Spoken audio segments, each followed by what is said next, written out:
Dear Heavenly and Precious Father, we thank you for the opportunity today to come together to serve this wonderful county that we all call home. God, I just pray that every decision we make affects most, if not all, citizens of this county, and everything we do just benefit the future generations of this county as well. In your holy and precious name we do pray. Amen. Amen. I pledge allegiance to the flag of the United States of America and to the republic for which it stands, one nation, under God, indivisible, with liberty and justice for all. Good morning. We'll call this regularly scheduled meeting of the Nicholas County Commission to order. Today is Wednesday, May 19th of the year 2021. If one of you gentlemen would like to get started. Okay, upon review of the commission minutes for May 5th of this year, I motion to approve those. The motion's on the floor. Is there any discussion? Hearing none, all those in favor signify by saying aye. Aye. All those against, the motion does carry. Upon review of the exonerations as presented by the Nicholas County Assessor, I move to approve accordingly. Okay, the motion's on the floor. Is there any discussion? Hearing none, all those in favor signify by saying aye. Aye. All those against, the motion does carry. Upon review of the estate of fiduciary matters as presented by the Nicholas County Clerk, I move to approve accordingly unless otherwise noted. Motion's on the floor. Is there any discussion? Hearing none, all those in favor signify by saying aye. Aye. All those against, the motion does carry. Upon submission of budget revisions received from the elected officials and department heads, the commission will take appropriate action as deemed necessary. Motion's on the floor. Is there any discussion? Hearing none, all those in favor signify by saying aye. Aye. All those against, the motion does carry. Upon review of the invoices as submitted by various department offices, the commission will take the appropriate action as deemed necessary. Okay, that motion's on the floor. Is there any discussion? Hearing none, all those in favor signify by saying aye. Aye. All those against, the motion does carry. Commissioner Atkins, where are we at with the farmland protection? Well, I believe that Larry Clemens will serve in one term. Okay. And we have a meeting tomorrow night. We will look at getting the other person's name, which one Randy is going to be like, okay, actually two. We have a Randall and a Randy. It's a little bit confusing. Okay. Makes the paperwork weird. Okay. Now that other term comes up next month, right? Yes, at the Yeah. end of the Next month. month. So we'll have it for you next meeting. So on the unexpired term of office, expiring June 30th of 2023, Larry Reynolds. Yeah, we're replacing Governor Quinn.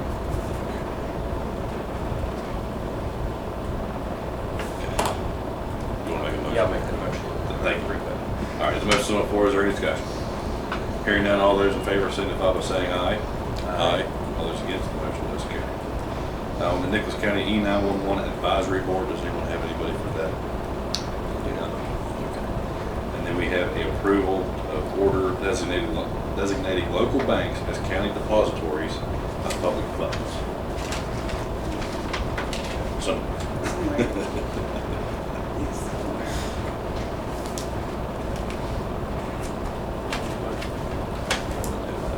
Well, yeah. Approve the county banks for deposits. Okay, the motion's on the floor. Is there any discussion? Hearing none, all those in favor signify by saying aye. Aye. All those against, the motion does carry. With that, we'll take it. See, now you're she dated? You're eight. Okay, and Elizabeth. No, Elizabeth is sick. This Kathleen's not on the list. She's our vice president. What's her name? She's, Kathleen Curry. Oh, okay. She's oh, okay. That letter. Good. So one to be here. Vice President. okay. Are you back on that? Sorry. Okay, we're here now with Secretary Ada Cox and Vice President Kathleen Curry and Mr. Gary Roberts with the Indian Rocks Ruin Park with a request for financial assistance. The floor is yours. Good morning, y'all. I each gave you a letter, and I'm going to read it because it tells a little bit about the park up there. Our 55-acre community park in Craigville is owned by Indian Rocks Ruin Club.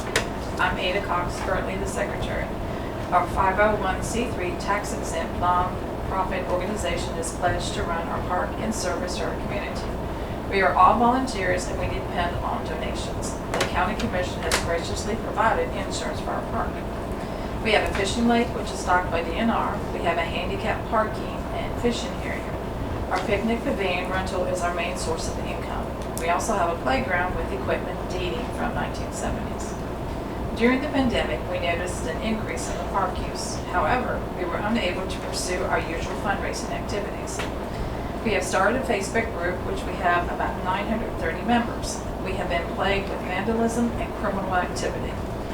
As with most areas, we have evidence of drug dealing and human trafficking. I interrupted a burglary of our tool shed when we lost a couple $100 worth of tools. We have ancient petroglyphs and evidence of Native American presence. Our rock shelter has suffered spray paint, graffiti, and modern carvings over the ancient artwork. We've been helpless in protecting this treasure due to lack of funds. We would like to install a surveillance camera system and electric security lights. Although Mom Power and local resident lineman Jack King have agreed to run the power to the park, we ran into a snag. We don't call it Indian rocks for nothing. 2 feet down, they hit solid rock. A special drill is required. This has delayed the installation of electricity. As you can imagine, electricity is required for the security cameras and lights. We're asking for funds and advice so we continue providing a wholesome family recreation spot. Your help in providing county funds or guidance obtaining grants will be appreciated. The commissioners or the staff members are invited to visit the park to view firsthand the problems we face. We're here to answer any questions. Thank you for your attention. What specifically do you have coming up that you're looking for assistance on? Price range? Price range, about $3,500. We're looking for security cameras, Mm-hmm. a street light, and then we're gonna have to put some cameras elsewhere in the park too, because we have some problems at nighttime. And we do need some things replaced that over the period of time, they're not in good shape. Do you have broadband in the area? Do you have internet there? We don't have it up there because we do not have money to get that. We have to have power in order to get that. And we'd have to look into and see how much that would cost. And that would be something to where we get the cameras hooked to that. Well, yeah, I'm thinking that too. You can actually do battery-operated cameras that connect via the internet. Yeah. Okay, with flood cameras. I have them personally. Oh. Yeah. Okay. Yeah, it's But got you the have to lights. have the broadband there. Yeah. Okay, which allows you some freedom. And actually, with the system, you can check the battery level at any point in time from anywhere. Mhm. Okay, to let you know if one's down or whatever. And it'll send you a message within 5 seconds of when someone's there. Oh, Okay?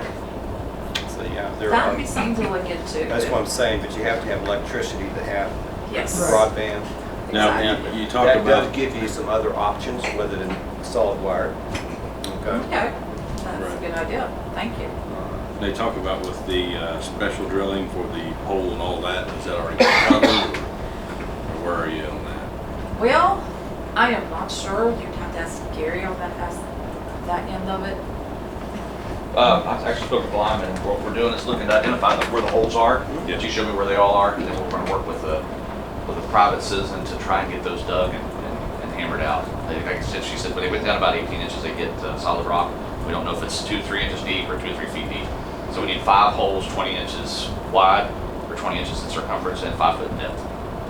So what they do is they pace it, but they step it back and forth so they don't have to cut many of the trees out. They just cut a few limbs off, bring it all the way in the park. Once we get the power, the point of presence for electricity, then we can actually pull in Wi-Fi services or broadband. And like I said, it opens up a bunch of options at that point. Security cameras, lighting, and all that stuff.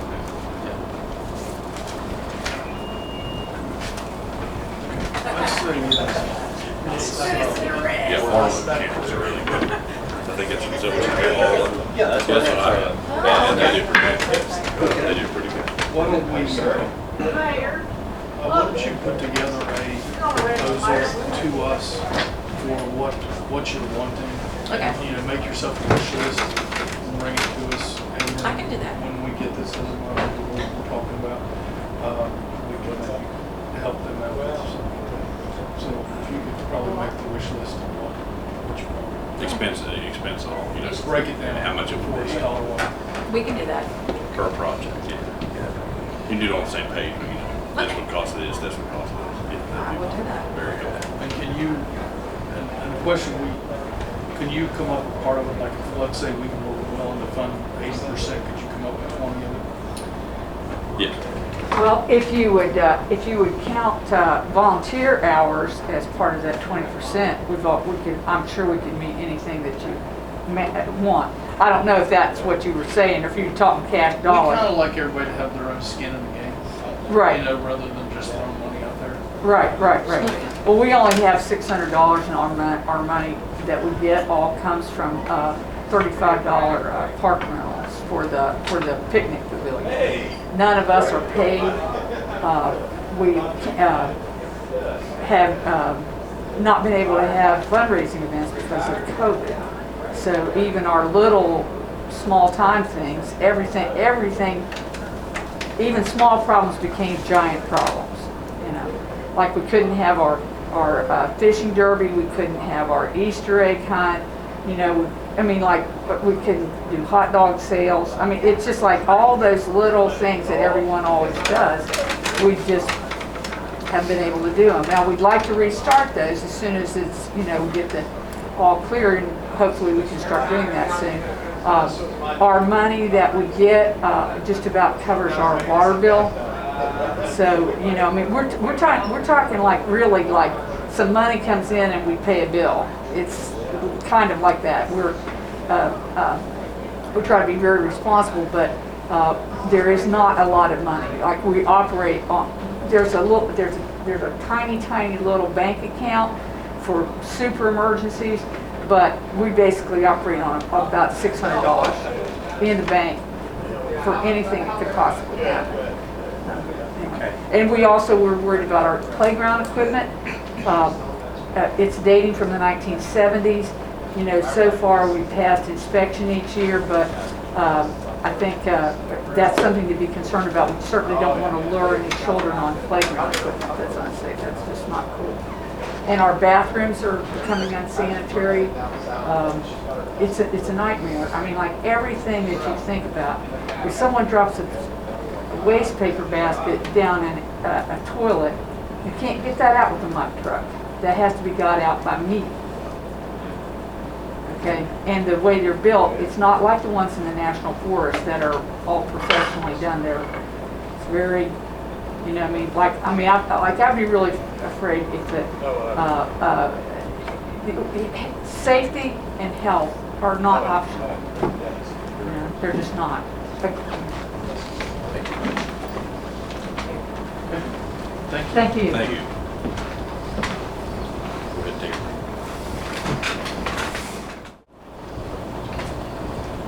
We're here now with a motion to grant a continuance concerning the matter concerning the will of Della Dorsey.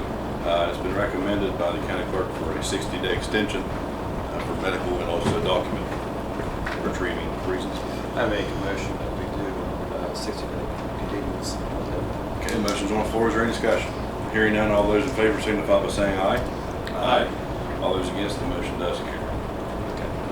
And now we're here at my request regarding a financial request from the WVU Extension Office for a secretary position. We visited this in the budget, and I think we kind of glanced over something that I think we really do need to consider more so. And so that's why I've asked to have this put back on the agenda. Of course, we have our representatives here today. If you all would like to add anything to that before we bring into our discussion. I just, Lauren Weatherford, I'm the head of the office right now, and the Family and Community Development Agent.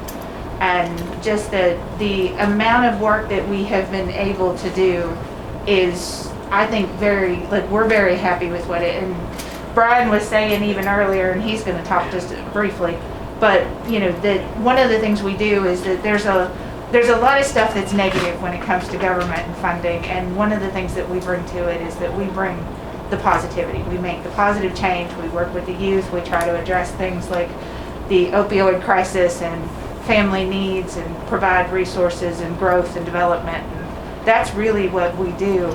We can do more of that if we have the administrative support.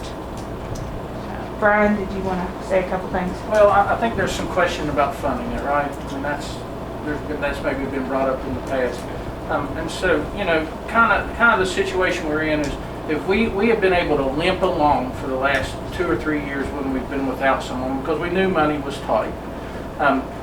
We have a full house now running with programs, and you know, we're trying to do all the programming we're doing and the services that we provide. Youth development. I mean, we've got Amy here that's young and gung-ho and out there going to provide some positive youth development with the 4-H program. You know, she's already got some after-school programming going on. She's going to plan some day camps with her hands that have been tied because of the COVID situations, and we can't do night times with the kids. And so, and then Lauren's doing these community development programs with the Corps down there, trying to look at some tourism things along with the city. And then, you know, Angie's providing services as far as nutrition. And I'm trying to do some things with agriculture as far as services to the farmers, landowners, farmers markets, master gardeners, and we're trying to do this between 2 counties also.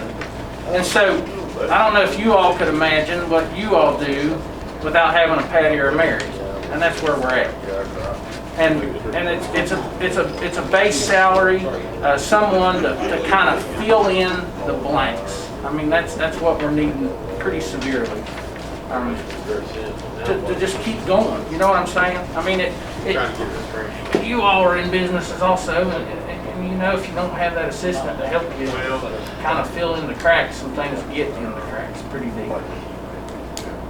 And I brought with me today, I know when I had a chance to talk to some of you earlier, we talked about trying to make sure that we're communicating some of the work that we're doing and some of the needs that we have. I hope that you were able to get that folder that I sent over. It had our list, and that was just 2020's accomplishments. That wasn't years, that was just 2020's. I did also bring today, in case you wanted to look at it again without inundating you with copies of the same thing, but the draft job description we would have for a secretary, and then also just a financial breakdown that shows you kind of where the funding comes from that supports our office between the university and the Board of Ed and the county commission, because it takes all 3 parts to be able to fund us. Well, let's look at it. Yeah.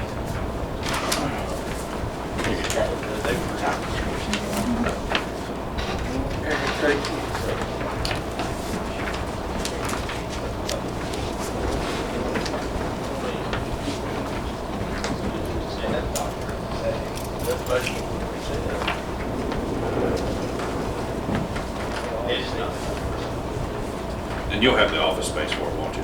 Yes. I know we keep adding things over there too, so I just.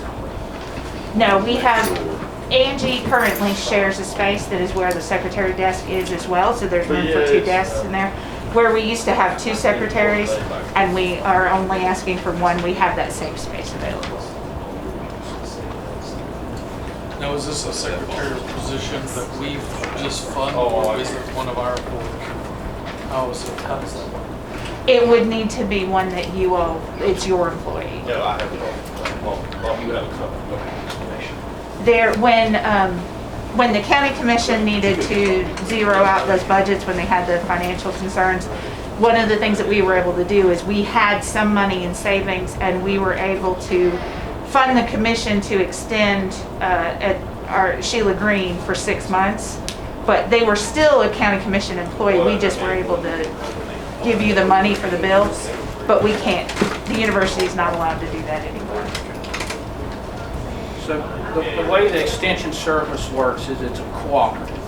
And so it's a cooperative between the Board of Ed, as you can see there.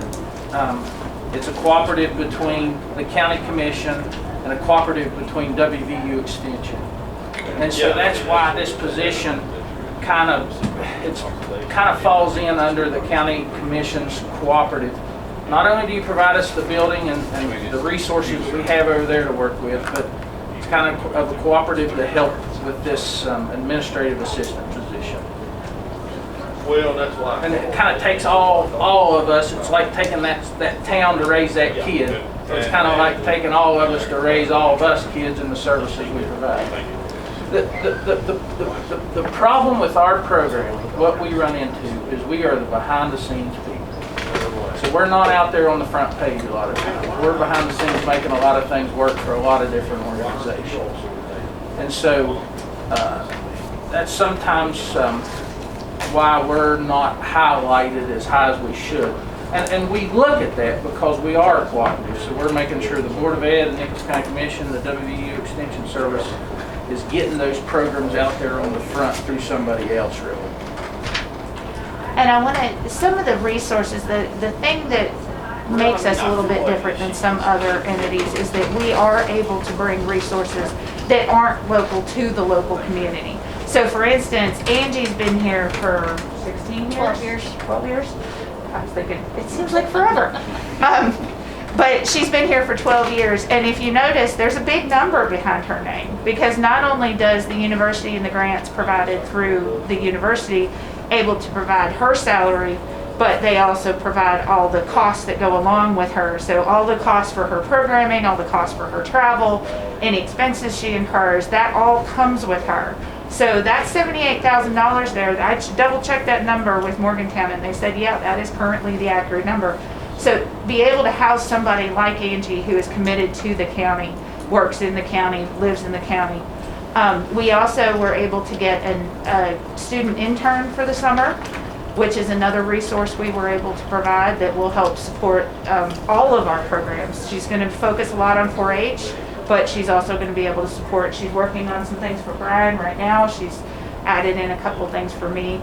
That doesn't cover the administrative things. It does cover some additional programmatic support. And every time we bring something like that, that brings that dollar value with us as well. The other thing is we bring a lot of volunteer hours into the community for service. Our 4-H volunteers, the master gardeners, our community education outreach service, our COSs or extension homemakers, they've gotten a little older and they're a little bit smaller, but they're still out there. And those are people who work with us to serve in the community too. So we do try to bring a lot of bang for our buck. And this position is just Nicholas County, because I know we're shared with Fayette, but this would be just Nicholas County. Correct. I guess Fayette County probably already has somebody. Yes, I have a full-time secretary in Fayette County. Okay. We do as an office over there.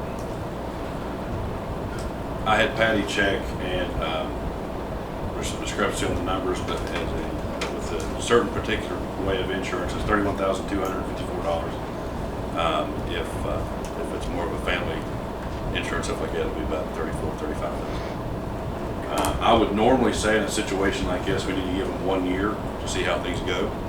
But in the middle of a pandemic and everything reopening, I think they deserve 2 years to see what they can bring to the county, show us what they can do, continue growing your programs in the county that you already do, and see what they can do for the citizens of this county, even more so. With a little bit of help. And of course, that's 1 year, $31,240. So you need a motion for a budget revision starting January or July? Yes. Yes. Okay. I have just a couple of questions for the community. Okay. Would you explain the 4-H program and how a child could get into that program? Okay. So the people out there that are looking into it, and also explain a little bit about your Master Gardener program for those people that would be interested. Yeah, so on 4-H, so that's going to be one of the big pushes that we have this year. There's been some confusion because we just changed how we do enrollment. They want us to do all online, so we're working with them to see if we can still do some paper enrollment, because we know, especially within our county, we have difficulty with people having access to the internet to be able to do strictly online. So we're definitely looking at being able to really push that information out. Right now, we've been invited as an extension as a whole to Birch River Elementary for their open house next Wednesday. That will be pushing a lot of information of what our programming through extension, but as well as 4-H, and explaining to them what that process is for being able to enroll in 4-H. So a big thing that we'll get a lot of enrollment for is usually during the summer because of camps. So we're offering 4 day camps this year to cover all of our age ranges for our 4-Hers and for our youth in our county. So through that, we'll be able to help them then transition into full 4-H enrollment through that. And then of course through that youth enrollment, we also get our volunteer enrollments as well, because often we get parents that will volunteer to be 4-H volunteers. So we're working on that, and that's part of what our intern, because part of her purpose in the office is to learn what extension is about. So it's going to be really good for us, for her, because since she's asking these questions of the, well, what's extension about, then we can realize really what are we missing in being able to tell what we're about and what we do. So she's really going to help with that promotional for extension as a whole, and then on the 4-H side, helping develop that enrollment process of the, where they want us, WVU Extension wants us, 4-H user wants us to enroll kids strictly online, but we have to have other means to be able to get them enrolled. So what can we do? And some of that's that paperwork of the, if we get the paper form, then we have to have somebody that has the time to be able to put that into our system. That then it makes it easier for people to get texts, emails, and then our mailing list to be able to compile all of those. And that's some of, again, that administration, that would be their responsibility with the Secretary of helping with that paperwork from 4-H enrollment. So we're really going to be pushing how to increase 4-H enrollment. And we're doing a lot of, there's not traditional 4-H clubs, community clubs that we're used to. We're doing a lot of what's called SPIN clubs, which are special interest clubs. So they're shorter term. So there's not that commitment from the kids or from the parents of the, this is a year-long thing, you have to come to meetings, you have to be an officer. It's the, this is, you know, just that quick, get them some experience in 4-H that then may lead them into a more longer-term commitment. So we're looking a lot of those short-term project workshops, just, you know, 1 day or a couple weeks of doing things, not only just in person, but still having that virtual for those that can participate locally, statewide, so that we can try and get as many kids as we can involved in 4-H. And they're also, you don't have to be enrolled in 4-H to participate in some of the 4-H programs. So that's another key that we're looking at, of how can we reach these programs to these kids without making them feel like they have to make a long-term commitment. But in the end, we're hoping to encourage them for that long-term commitment, because they're going to be excited about participating in all the programs that we have available. So what Lloyd's asking here, Amy, is, and you did a good job of where we're thinking about going, but let's say today, now these are the projects that I'm aware of. Mm-hmm. So we have kids learning how to grow rabbits and care for rabbits, what we call the rabbit project. We got kids learning how to grow and maintain potatoes. Mm-hmm. And sell those. So those are the 2 that I'm aware of, and there's others. How does a kid in the community or a parent get their kid involved in that? How do they find out about that now? So we have, of course, our Facebook page. We have Twitter, which of course are, you know, internet. They have to have access to that. But we're also, some of the that we're failed on is getting information in the newspaper, and that's some of that's because I haven't had time to be able to write the, you know, the information up and get it to the newspaper, and that's some of. Having the summer intern that will help with that paperwork, having a secretary would be something that she'd be able to help with as well. But definitely the internet, flyers, we're going to be with this, with our 26th that we're going to be doing this open house with Birch River, that's also getting us to be able to have the material that before school lets out. We're going to have all that information that we're going to send to all of the schools across the county of, this is what we currently have available, this is what's coming up, and this is how you can get involved with calling the extension office, and if you have the internet access, then, you know, getting onto our database that offers it. But mostly we're going to try and push to contact the office now that we'll be able to have somebody in the office 5 days, hopefully a week, that will have the office open, that the people can come stop by, ask those questions, get the help with registering, and then be able to see it in the newspaper. We're hoping to get that really up and going. So trying to hit all of the lines to be able to get everybody to see it. So hopefully we'll also, of course, utilize the radio with our camps to announce when the camp is going to be, registration is going to be open, so we can hit that audience. Like I said, the newspaper, any of our internet audience with our Facebook and Twitter. And then just put, through the school, sending those flyers out with the school. Summer program is going to be happening in Nicholas County, so again, hitting those kids with the summer programming. We'll be doing Energy Express, so advertising with Energy Express that those kids can also participate in the miss a day of Energy Express, but they can have a day of or two of day camp. So just hitting all of our outlets that we can to let them know. But our main thing is going to be just contact the extension office right now, knowing that we have that issue with the internet access for our online database for registering, whether it's enrolling in 4-H or registering for an event, and trying to make it as streamlined as possible to register for an event and have those paper registrations as we can. I have a question on that. Sure. The Energy Express, where's it going to be offered at and when? Panther Creek Elementary. And tell what it is. Yeah, it's a summer reading program.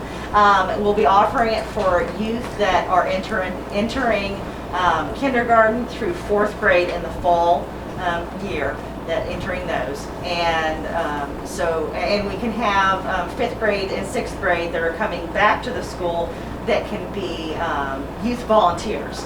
So we want to make sure those kids come back and help out with that summer reading program. And it's a feeding program. Yes, It's an and it's a open feeding, site yes, feeding it's an program. open site feeding program, so it's at Panther Creek Elementary. Our first day that we will be able to house anybody or do anything will be June 10th, and it'll run for 8 weeks, and we'll have, we have 8 college students from our community that are serving as mentors that will be working with these kids. They'll each have a group of 8 kids. So we're doing 64 kids is our hope. That's the max that we're allowed to do for the programming, and so that's what we're looking at being able to offer this program. So 64 kids for a reading program and a summer feeding program. So they'll be able to get breakfast, lunch with each day, 5 days out of the week, and then they'll also get a set of 5 or 6 books that they'll be able to keep and take home for the reading program, and all sorts of other activities and things that they get to do So with that. it's designed to keep kids from falling behind during the summer in the reading, Yep. and to get a meal. And 2 meals, breakfast 2 and meals. lunch. 2 meals. Yep. And so we've got a population that's a concern. Yep. And I mentioned to some of you before, and I know Amy and I have talked about it since, we will be contacting you Yes. because a key part of that program is that we need adult volunteers to come in and read with the children for like an hour, 1 hour. So, it's one thing to walk through the building and have us show you what it looks like. It's a whole nother thing to participate. So we will be contacting you and seeing if you can schedule over those 6 weeks to come and help us out 1 hour. That's all we ask. So Lloyd, you had another question about the Master Gardener program. And so the Master Gardener program comes through my shop. And what this is people that are interested in home horticulture, whether they want to landscape or they want to grow a small fruit orchard or they want to garden, or they want to learn more about how a plant works. And so we provide 40 hours of educational training. So those people have to come twice a week to a 2-hour class. We've been able to do that online. And so we moved online last year and had 900 people statewide come into our program. And so our program is the New River Master Gardener program. So that's made up of course, Nicholas and Fayette and Raleigh and Summers. All right, and so we teach all those classes that people are interested in. But what I want out of return from them is they give me 40 hours of community service the first hour in horticulture education, not picking up trash or beautification. They've got to extend that education out to someone. And so Betty's Bed, you all see that in the Chronicle, that's one of my master gardeners writing that. We put out a monthly newsletter that blasts out email-wise to interested gardeners on specific topics. We've got a master gardener working full-time in the Birch River High Tunnel with those kids with that garden-based curriculum, teaching those kids how to grow in a high tunnel. And they're integrating that food into their food. And they're putting that food into the cafeteria. And so she's working in there full-time. She's well over her 40 hours. And then to keep a certified master gardener, they have to do that every year. Not 40 hours, we cut it back some hours. But they do way more than that. And so that's providing a service out there. And just last year in my 2-county region, when I figured up the value, we put like $36,000 worth of volunteer money, hours, back in the communities. So, that's not a lot, but it is when you start figuring somebody's time in there, volunteer time. But these people are passionate. So how do they learn about it? you know, I handle on average 5 phone calls a day between the 2 counties on some kind of yard, lawn, or pasture or farm question. How do I treat this insect? I've got this weed, da da da. And then I bring this up, you know, we have a Master Gardener program where you can learn a little more about this. And then we use our Facebook page to advertise when we're going to have those classes. And so that's how we let people know we have those classes available. And with this COVID situation, I think it enhanced that program, because used to be they had to come sit in a classroom from 6 to 8 every Tuesday and Thursday night. Well, that's tough to ask somebody to do. They got to be committed. And we were getting a lot of the retired people looking for something to do that were coming to that. We're really interested in making a profit out of maybe going on with something in agriculture. Well, now this online deal has opened it. It's wide open now. And that was a benefit to the COVID, going to these online educational things. People can sit at home and they don't have to drag the kids out and come to these to learn. But yet they're willing to go do the community education. I would like to add one more program that I think is really important that we're able to start here in Nicholas County, and that is what we call our Grand Families program. And what that is a program for not just grandparents caring for children. We have immense amounts of grandparents, especially due to the opioid crisis, who are caring for young children, but also kinship families, because sometimes it's an aunt or an uncle or a great aunt or whatever. And so we're starting a program. We've got partnership and support from the city of Summersville. We're working very closely with the Nicholas County Community Action Group as well as the NIC. So it is a opioid prevention, a substance abuse prevention program, as well as providing resources for these grandparents and kinship families. That, you know, we've got people in their 80s caring for infants. That's true. And can you imagine trying to do that? I mean, I can't. And, you know, so we're trying to not only provide, we bring in the law clinic, we bring in the schools, we bring in, I do relationship, nutrition, stress management. We talk about technology's needs to keep their children safe when they're on, you know, people who don't know anything about a computer have got kids going everywhere, and, you know, how do you manage that? And talk about their health and welfare as well as the children's. And then provide lots of resources through the schools, through the law clinics and things like that, so that people can get the services they need to be able to do better. And also it's a support group, so we meet over 10 weeks. And we were kicked up right before the pandemic, that shut us down. We tried to do a virtual program. We weren't getting much response, but we are gung-ho, and we will have a program starting in September, and we just got an additional $3,000 just for the county, and look like we'll be able to do a second program in the spring, and we're hoping to do 2 or 3 a year and move them around the county. The school told us that they think they have more than 200 families ready to go. It's just a matter of getting them committed to go to the, and once we get the first program going and the word gets out, we'll have plenty of people to participate. But I'm really proud of that program, and I'm excited to get it underway. So we got out in the left field there. We don't get a chance to tell our story much. When we get a chance, we'll burn your ears off. But we just wanted to answer your question. Yeah, well, I want the public to know, and the public asks questions, okay? It's just getting the information out there to them. And we don't do a good job of that. We need to learn to tell our story better. And we don't do a good job of that until we're housed in somewhere to tell it. Well, I know that a lot of people watch this TV. It's an opportunity to do that. Now, do you have a, I don't know if we call it a chapter or not, but do you have in each school, is there like, you know, when I was a kid, 4-H was pretty big, and they had a group that met after school once a week, once a month. Do you have that in the schools now? We do not, no. We have 3 active community clubs in the county right now. So a lot of our activity with 4-H as of right now is through like one-day project workshops, and we get a lot of kids through that. And then just like camps, of course we get a lot of kids through that. So that is part of looking at, we are going to be starting an outdoor adventure 4-H club for 13 to 16-year-olds in the fall. So that we'll have that's kind of, it'll be partially school-based because the instructors or the leaders for that club are in the school system, so they're going to be recruiting a lot of the kids through that. And we're looking at some other programs that we can start that, like with the after school, that we can really get into the after school and work with the kids where it may not be an actual structural club with officers and all of that business meeting, but that it is that consistency for those kids that we have programming after school in that sense. That may not be an actual club, but it's still 4-H program. So what 3 communities are you in? So we are in Nettie, Canvas, and where's Mount Nicole's? Nebo. Mount Nebo. So what makes that work is they've got a good leader there in Nettie, a good leader there in Canvas, a good leader in Mount Nebo.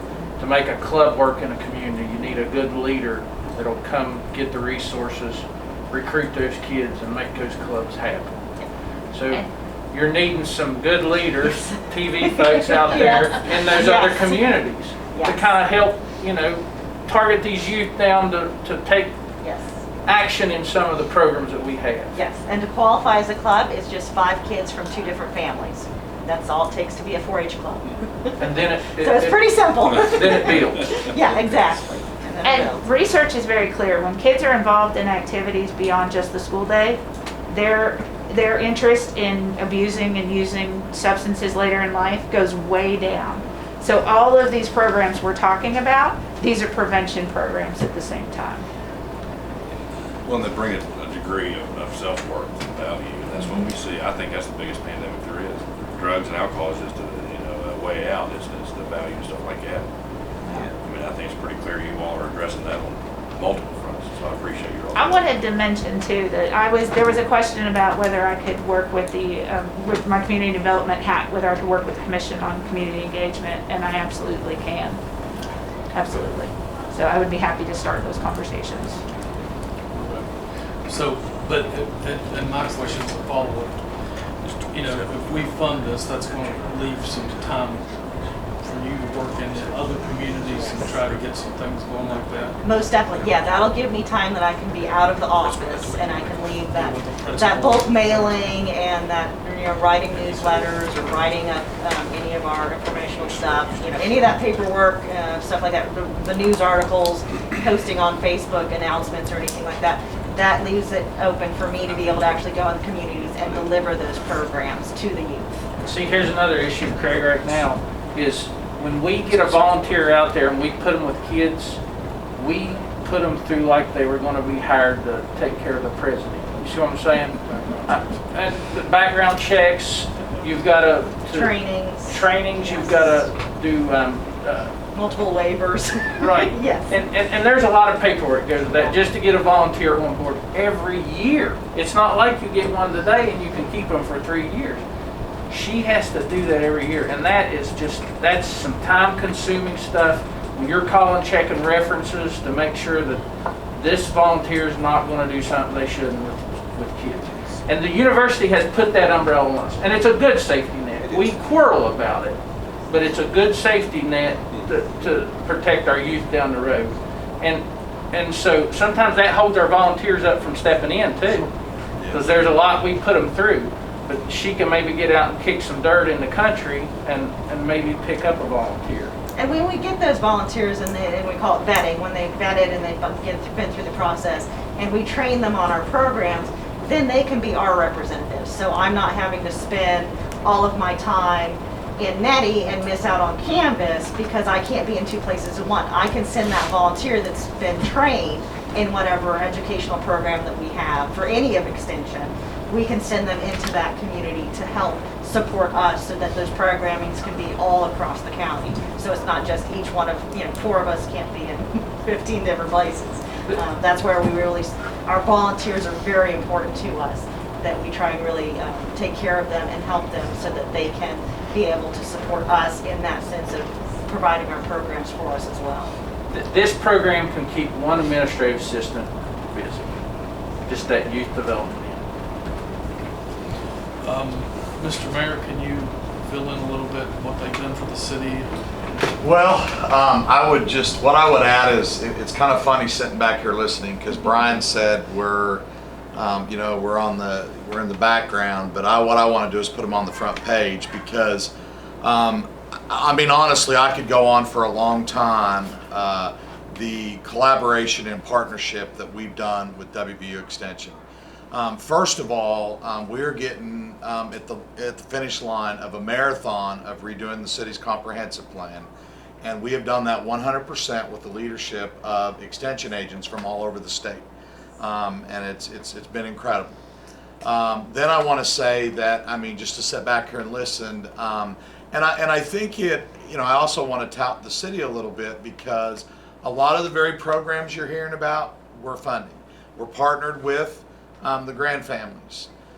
We pay 100% of the camp fees for the kids, and you just heard where the camps come from, where the kids come from. What's important to us is right before us, the agricultural day that Brian does, the kids get smoke detectors and different things. The city pays for that. But right before us is what we need to invest in and not reinvent the wheel. And we've really come to realize that as a city, because we are, as a matter of fact, Amy right now, we just partnered with her on a program. God bless Donna Halstead, who's always done the beautiful flags downtown. But Donna's getting close to saying, we need to move on. So Amy put together a program that we are, that we are partnering with them, the financial piece, and she's got a group of kids that are going to make flags to hang out down here. It just goes on and on and on. But what we have before us are the resources that we need in the community to save our community. Instead of reinventing the wheel and trying to find programming to get kids involved, we got to help what sits here in front of me.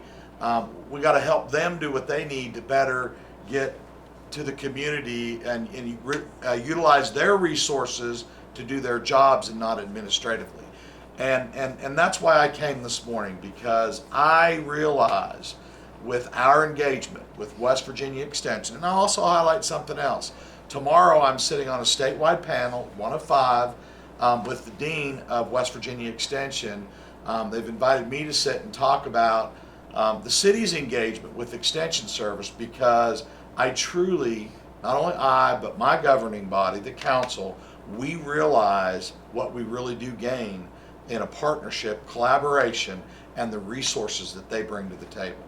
And I'm just telling you, I am the biggest fan you could have for West Virginia Extension, because they're professionals. I mean, it's unreal. Even through our comprehensive plan, we've never had a snag. If we do, they go do the research. So I just can't say enough about our investment as a city in their programming, because it's been just a great relationship and partnership.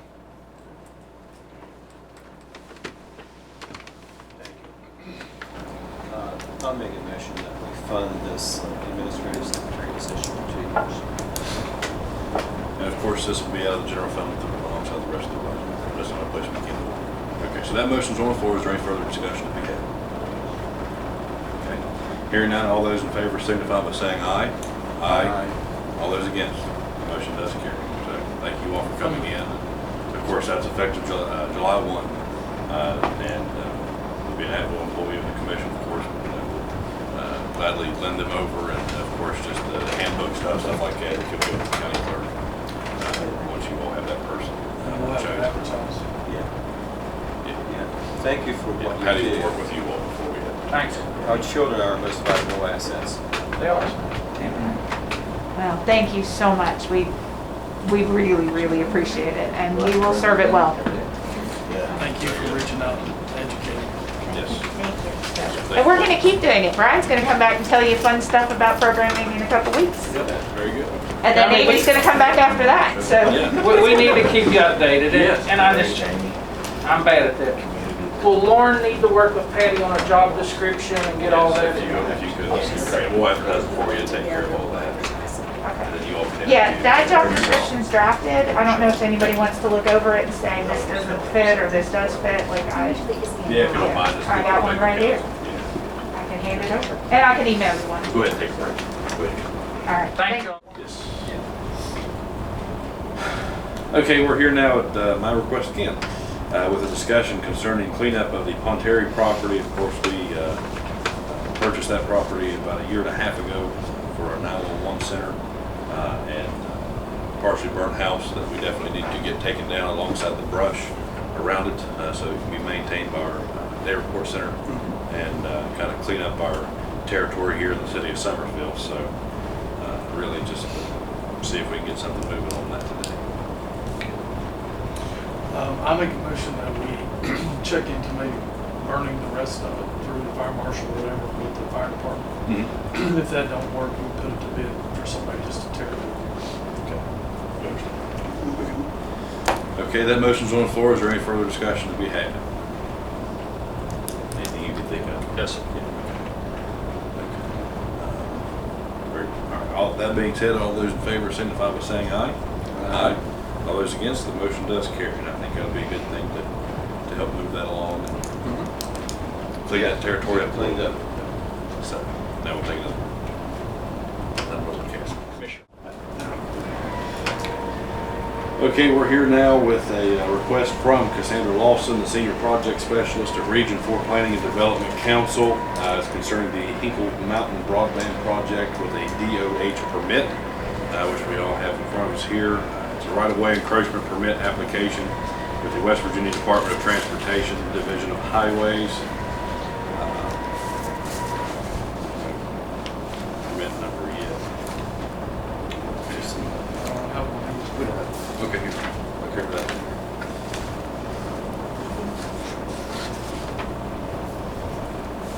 And the only noticeable thing I've noticed is the inspections incurred with this permit, the applicant pays for, which would be the project. Yeah. Okay. She's available by phone if you have any questions. And this is on the broadband or the water? Broadband. It's with the pole connections. Yeah. First Energy. Yeah, first fiber optic. Okay.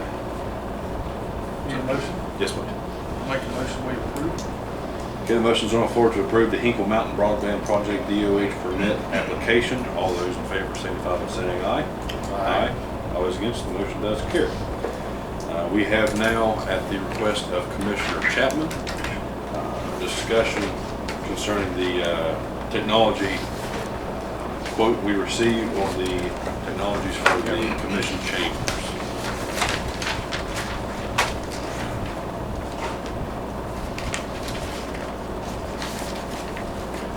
And Commissioner Chapman was gracious enough to forward this to me. We set up a sound system in my church before, not so much the video side, but the sound side. But being around both sides, it seems like it's what we did request of this company to present to us for this project. Did you see anything in it that you stood out, or do you feel like it's sufficient for what we need? It seems sufficient. He was general with the desktop PC, so as long as, one of us or one of our representatives, choose that with him, in that process. Otherwise, that's Pile is a good brand for your audio mixer. Live Pro multi-camera video mixer, I've seen good things. And of course, the television sizes that I guess that you had spoke about with him. Yeah. And it would also tie to these microphones we have existing. Yes. So, and we can probably do away with that recorder because it will store on the hard drive and she can just upload to the disk on the hard drive. Okay. Yeah, that's very fair. Okay. Digital minutes. Yep. Well, when I looked at this, that's good. So, and that being said, of course, it's under our maximum where we have to bid it out. So if we would like to, we can move on.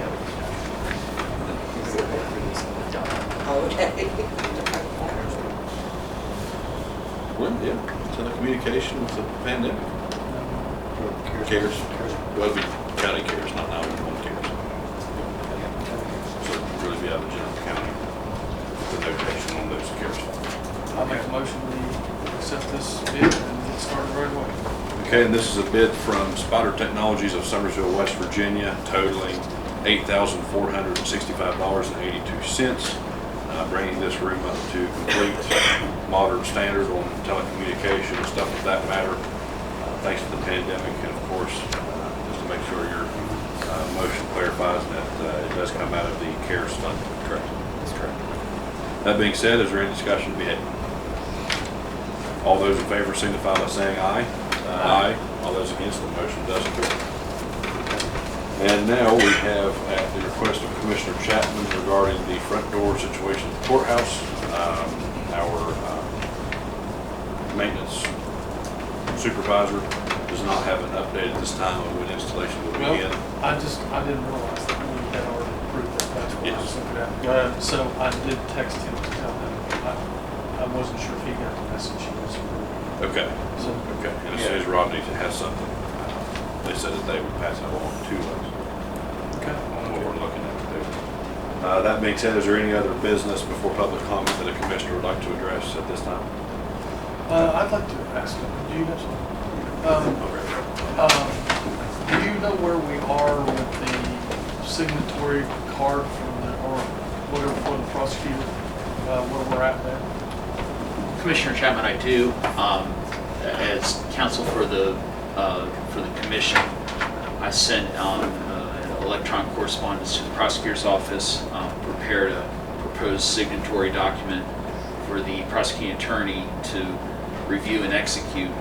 Prosecuting attorney, of course, is currently deployed with the U.S. military abroad. Sent that along to the prosecutor's office.